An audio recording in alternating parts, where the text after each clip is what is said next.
வடசென்னை கிழக்கு மாவட்ட காங்கிரஸ் சார்பில் மாவட்ட ஆட்சியரிடம் மாவட்ட தலைவர் மனு அளிக்க வந்தபோது போலீசார் அவரை தடுத்ததால் போலீசாரை தள்ளிக்கொண்டு மாவட்ட தலைவர் தலைமையில் காங்கிரசார் முண்டியடித்து சென்றதால் பரபரப்பு. சென்னை மாவட்ட ஆட்சியர் அலுவலகம் அகில இந்திய காங்கிரஸ் கமிட்டி தலைவர் மல்லிகார்ஜுன் கார்கே ஆணைக்கிணங்க தமிழ்நாடு காங்கிரஸ் கமிட்டி தலைவர் செல்வ பெருந்தகை ஆலோசனையின்படி ஒன்றிய உள்துறை அமைச்சர் அமித்ஷா டாக்டர் அம்பேத்கரை இழிவுபடுத்துகிற வகையில் பேசியதை திசை திருப்பும் நோக்கத்தில் ராகுல் காந்தி மீது பொய் குற்றச்சாட்டை சுமத்தி வழக்கு பதிவு செய்துள்ள பாசிச பாஜக அரசை கண்டித்து வடசென்னை கிழக்கு மாவட்ட காங்கிரஸ் கமிட்டி தலைவர் MS சாமுவேல் திரவியம் மற்றும் மூத்த தலைவர்கள் முன்னிலையில் ராயபுரத்தில் இருந்து காங்கிரஸ் கட்சியினர் ப்ளூ பனியன் அணிந்து கொண்டு ஊர்வலமாக சென்று மாவட்ட ஆட்சியரிடம் மனு அளிக்க வந்தனர். இந்நிலையில் மாவட்ட ஆட்சியர் அலுவலகம் அருகே காவல்துறையினர் கிழக்கு மாவட்ட காங்கிரஸ் தலைவர் MS சாமுவேல் திரவியம் மற்றும் அவருடன் வந்த காங்கிரஸ் கட்சியினரை தடுத்ததால் போலீசாருக்கும் அவர்களுக்கும் தள்ளுமுள்ளு ஏற்பட்டது.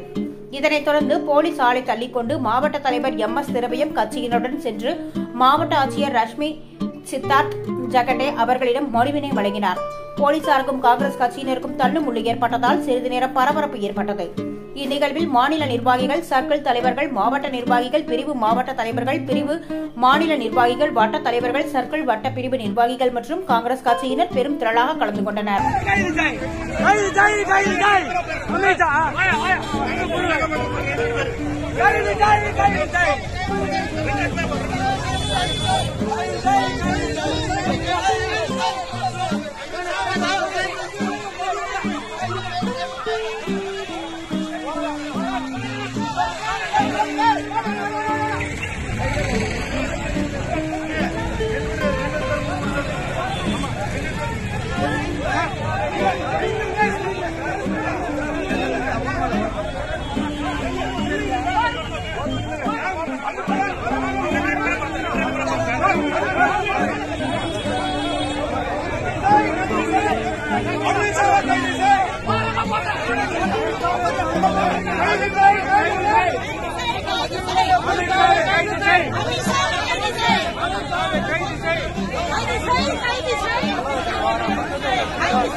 Hey!